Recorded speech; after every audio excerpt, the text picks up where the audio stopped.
Have you ever found yourself suddenly engulfed by someone else's emotional storm?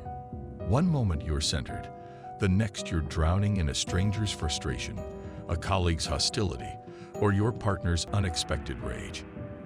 As Carl Jung wisely observed, knowing your own darkness is the best method for dealing with the darkness of other people. This emotional contagion, the mysterious power others have to hijack your mood, exposes the shadows we often refuse to acknowledge within ourselves. In this video, we'll explore why certain emotions trigger us so profoundly and how recognizing your own psychological shadows creates true emotional resilience. Stay tuned to discover how understanding your inner darkness transforms you from an emotional sponge into a grounded presence, capable of witnessing others' turmoil without being consumed by it.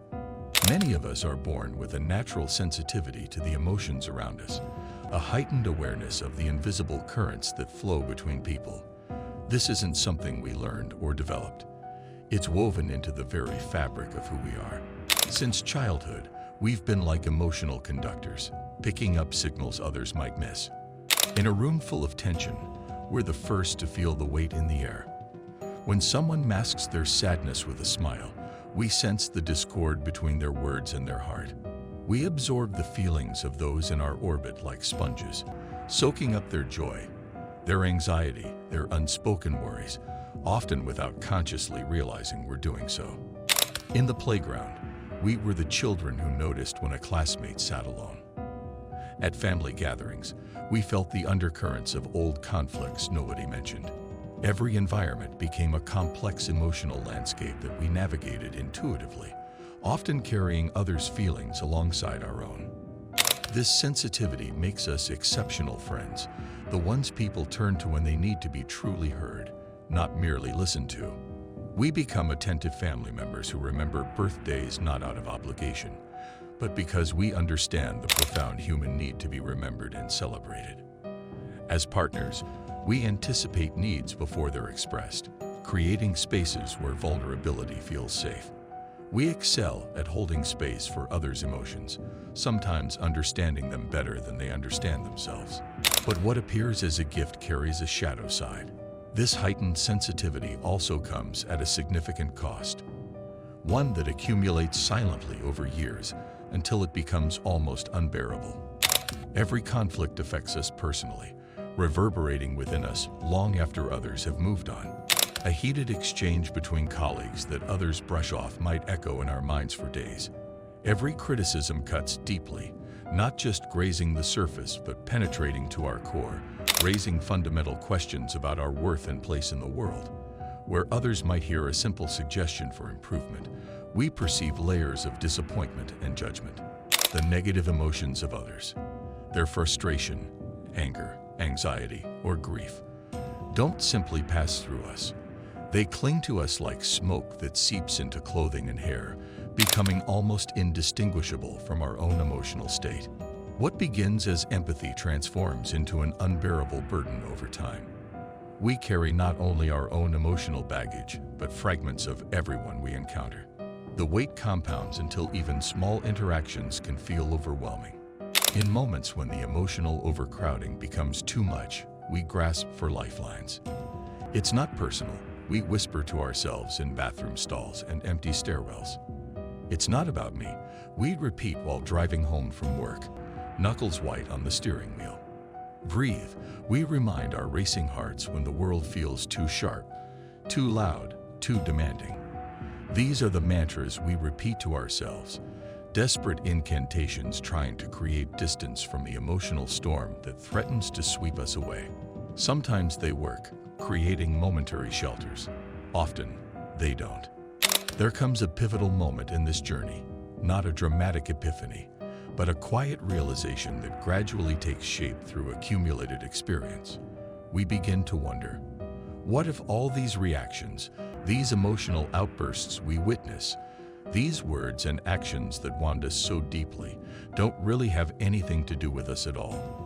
What if we are merely witnesses, not targets? What if the supervisor's harsh criticism reflects their own insecurities rather than our failings? What if a friend's sudden coldness stems from their own unresolved trauma rather than anything we've done? This possibility opens a door to a different understanding of human interaction. We begin searching for answers beyond our habitual patterns of absorption and reaction. We read books, listen to podcasts, perhaps speak with therapists or spiritual teachers, and this search leads to an unexpected discovery that feels both challenging and liberating.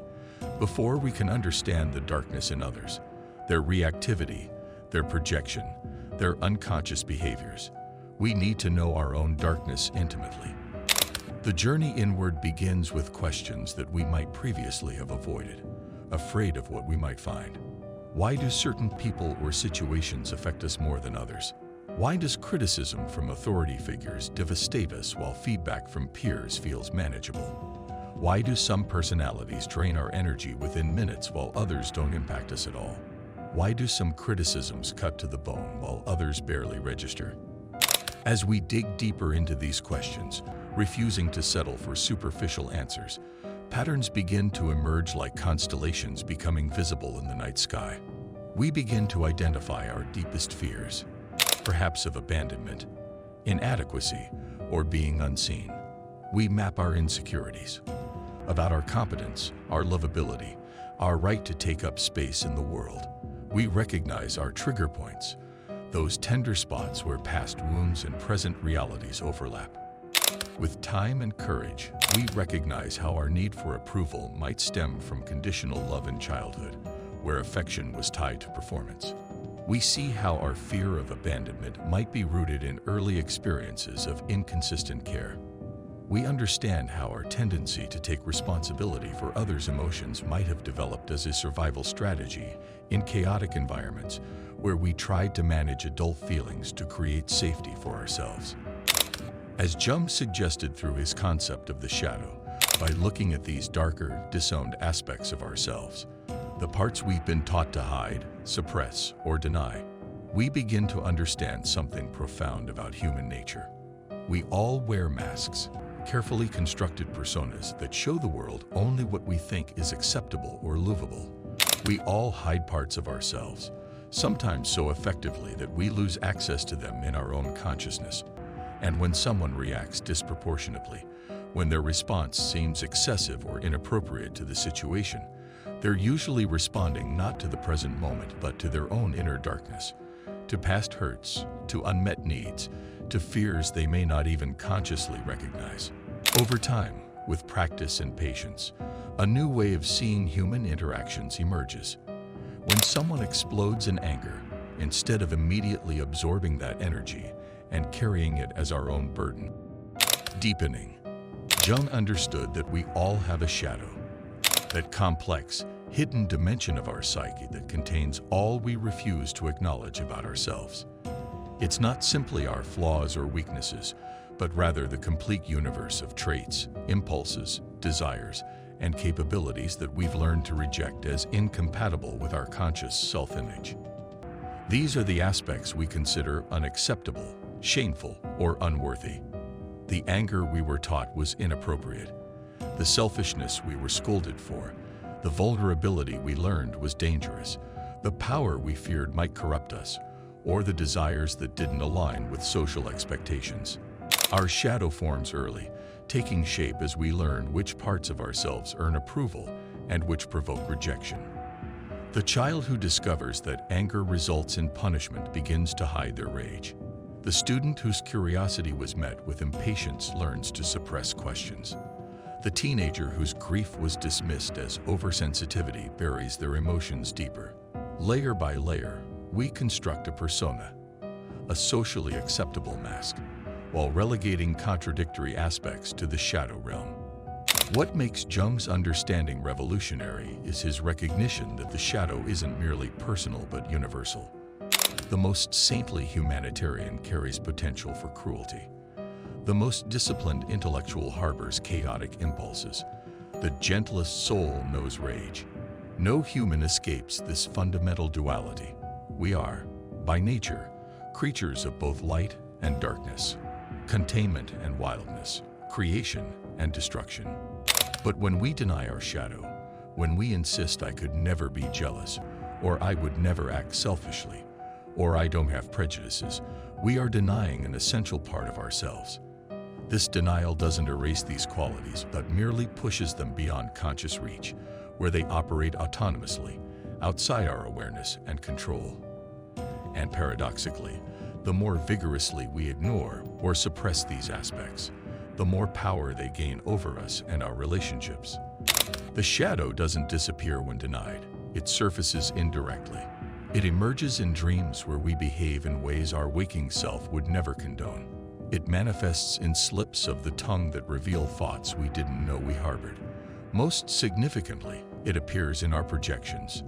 Those moments when we react with disproportionate emotion to qualities in others that we've disowned in ourselves. Our instant dislike of someone's ambition may reveal our repressed competitive nature.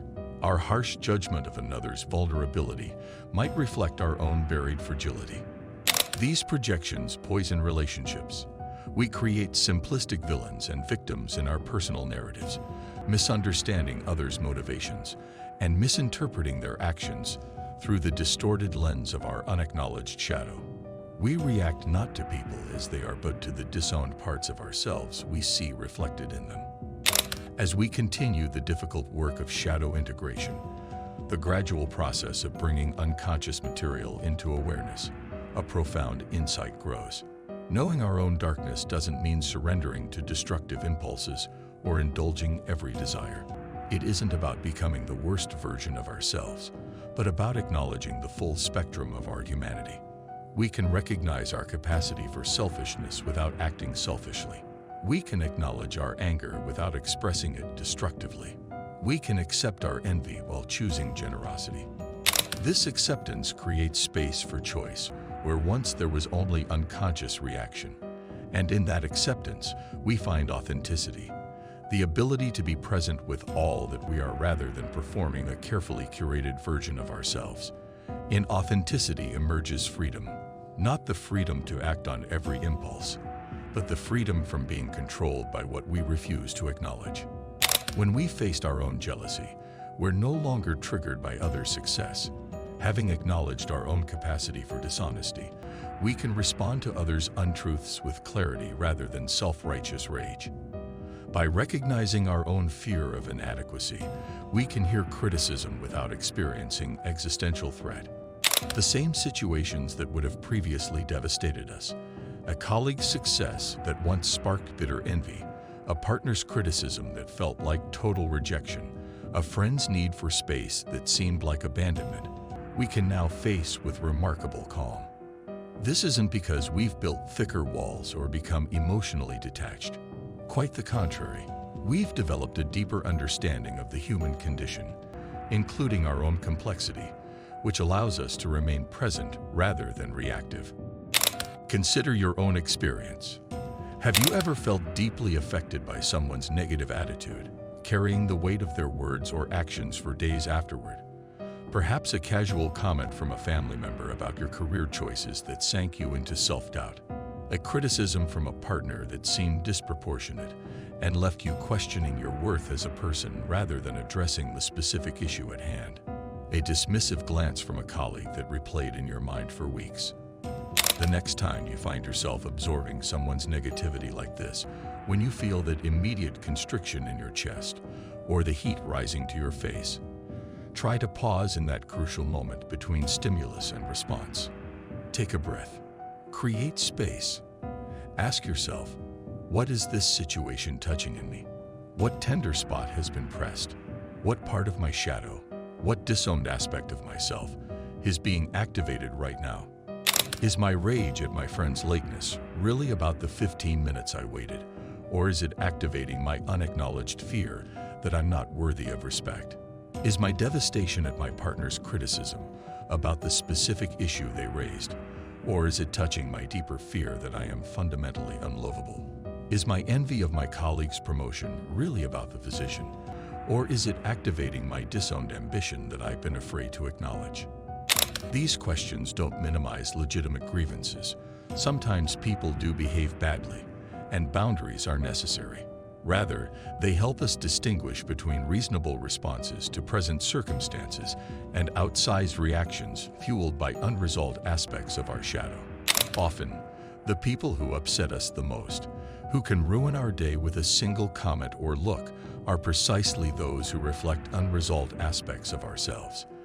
They serve as mirrors, showing us parts we've refused to see. The colleague whose confidence we secretly envy may trigger our insecurity not because they're arrogant, but because they embody a quality we've disowned. Their self-assurance stops intimidating us when we recognize and accept our own insecurity, not as a flaw to overcome, but as a natural human experience that connects us to others. The relative whose lifestyle choices trigger our judgment may reflect possibilities we've never allowed ourselves to consider. The friend whose emotional expressiveness makes us uncomfortable may be exhibiting the vulnerability we've learned to suppress. Each challenging relationship becomes an opportunity for self-knowledge if we're willing to look beyond our initial reactions. And perhaps most surprisingly, when we stop reacting from our wounds, when we respond from integration rather than projection, the dynamics of our relationships change completely. People we found difficult become more nuanced in our perception. Interactions that once left us drained become opportunities for genuine connection. Long-standing patterns of conflict with loved ones shift without deliberate effort. This transformation doesn't require the other person to change at all. When we withdraw our projections and take responsibility for our shadow, we fundamentally alter what we bring to every interaction. We listen differently. We speak differently. We hold boundaries differently. And inevitably, others respond differently to us. Not because we've manipulated them, but because we're finally meeting them as they are, rather than as characters in our unconscious dramas. Kyo Un-Fi Lu-Zun. Jung left us with a profound truth. Knowing our own darkness is the best method for dealing with the darkness of others. Not to judge it, not to fight it, but to recognize it as a reflection of our shared humanity. We are all imperfect. We all carry light and darkness. And in recognizing this shared truth, we find not only greater inner peace, but also more authentic connections with others. The next time you feel someone's darkness affecting you, remember to look inward first. The answer, as always, begins with you.